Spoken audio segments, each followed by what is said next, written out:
Kumusta kayo mga padreng at welcome back na naman sa ating channel. DMX125 Alpha ang issue ng motor ni boss, palyado, pumupuga. Ang ginawa nila rito na pinaliguan lang daw, nag-car wash. Pagkatapos mag-car wash, yun, nagpalya-palya na. Ginila rito ni boss, halos hindi na makatakbo ng maganda. Sa pag-troubleshoot ng ganitong issue ng motor mga padreng, dapat hindi natin hinuhulaan yan. Dapat may guide tayo dyan or step by step. So hindi mo na kailangan mag-isip, dapat yung guide lang yung susundin natin. Iisa-isay natin yan. Napaka-importante na dapat alam natin to. Kaya wag na natin patagalin at simulan na natin. Una sa lahat mga padreng, kumpirmahin na muna natin kung yung sinasabi niyang pumupugak o pumapalya, kung ano nga ba talaga yung sira ng motor na ito. So may neutral light, start natin.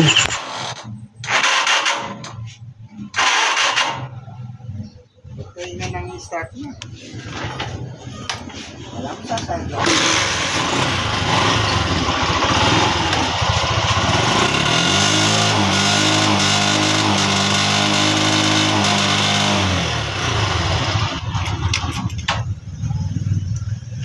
At sa pagkakataong yan mga padreng, kumpirmado natin, paputol-putol yung andar, palyado. Ang una kong ginagawa dyan, syempre, chinecheck ko na muna yung kanyang high tension wire. Kalimitan yung kanyang high tension wire, nagkakaroon po siya ng corrosion. So pag nagkaroon ng corrosion, minsan humihina po yung daloy ng kuryente. So tanggalin na muna natin to, i-check natin. Sa pagkakataon niya mga padreng, good naman, lito yung tanso dito sa kanyang spark plug cap. Good din naman mga idol. At sa pagkakataong yung mga padreng, i-check natin yung kanyang high tension wire. Dapat at least 1 cm ang ilalabas na kuryente. So gamit lang tayo ng long nose. Minsan masakit mangagat yung kanyang kuryente. So papatadyak natin. Dapat maglalabas po yan ng malakas na kuryente. Sinasabi ni padreng na bago lang palit yung kanyang spark plug. So yan malakas nga yung kanyang kuryente. Ayan malakas. At sa pagkakataong yung mga padreng, nakumpirma natin na napakalakas ng kanyang kuryente.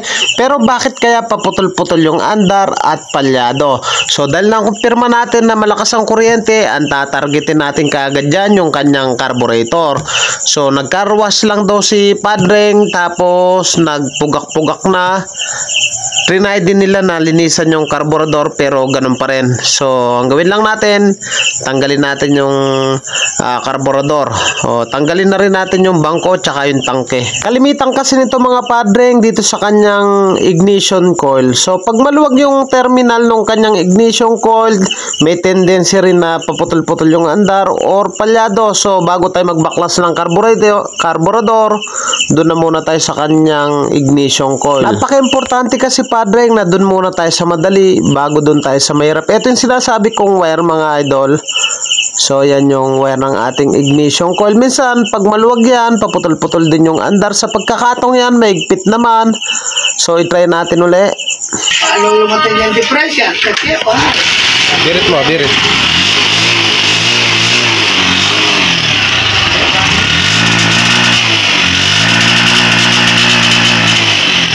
At ayun na nga mga padreng, ganun pa rin, palyado pa rin. Isunod natin dyan yung kanyang air cleaner, yung kanyang filter. So kalimitan yan, pag madumi na yan, cause din po yan ng paputol-putol yung andar. So napaka-importante na dapat malinis itong ating air filter. Sa pagkakataong yan mga idol, makinis yung kanyang air filter at mukhang bago pa.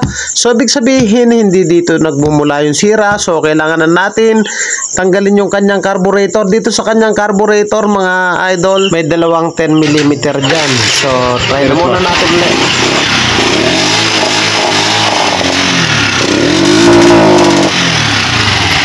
At sa pagkakataong yan mga padreng, good yung ating kuryente, good din naman yung ating compression. Kaya tutumbukin na natin kagad yung kanyang carburetor. May dalawang 10mm dyan yan. Tapos sa bandang air cleaner nyan, may screw po doon. So tanggalin lang natin to. Ang gagawin natin dyan, tatargetin natin yung kanyang fuel screw. Kalimitan yung fuel screw mga padreng, siya yung nagko-control ng gasolina. So minsan pag stock up na yon o barado, So possible na magputol-putol. So tanggalin lang natin yung 3 screw na yan para ma-expose natin yung loob. Mga padreng, kung nais nyong magpagawa at taga-Bataan lamang po kayo, pwede po kayong sumadya dito sa ating shop sa Pulo, Hermosa, Bataan. At tabing tulay lang po ako mismo. O, sa pagkakatong yan mga idol, medyo malinis naman yung loob ng kanyang carburetor, pero bakit kaya nagpuputol-putol? Kalimitan ng mga naglilinis ng carburetor, yung mga jettings lang yung tinatanggal. Pero pansinin nyo tong isa na to, yung kanyang fuel screw. Yung spring na iwan na sa loob at parang nagpulbos na po siya. At yung ating fuel screw, may spring siya, may washer at gomang maliit. So try na muna natin tanggalin yung spring na nanikit. So gumagamit lang ako dyan ng spring return ng ating stoplight switch dahil medyo maliit yun. Ano, napakahirap tanggalin mga padre. Ano, dumikit na talaga. So pag ganyan po yung issue, kalimitan pinagmumulan po yan ng parang kinakapos ng gasolina. So hindi siya nabubulunan. Kinakapos po yan dahil nga nagbabara yung mismong daluyan ng fuel, kaya nga fuel screw ang tawag. So siya yung nagko-control. Eh natanggalan natin puro asin. Ayun puro pulbo. So dapat natin pakalinisan natin yan mga padreng. Hindi natin pwedeng ibalik ka agad yan ng madumi. Kamay mo, kamay.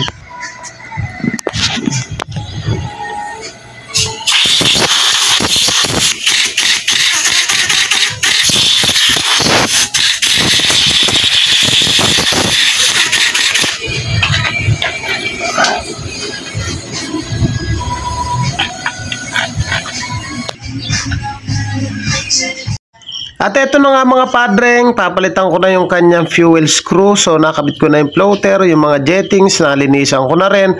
So kalimitan ang linalagay ko dyan na bilang dito sa ating fuel screw ng TMX 125, mga Rusi 2 and 1/2. So 2.5. So bago ko ikasa, lilinisan ko muna dahil napakarami pa palang pulbos dun sa loob. So ayan nangangalaglag. Sinungkit ko lang siya ng maliit na flat screw. So ayan balik ko na. So linagyan ko siya ng 2.5 na sukat at pwede na nating ibalik at i-testing na natin yan pamaya-maya kung magugod na yung kanyang andar.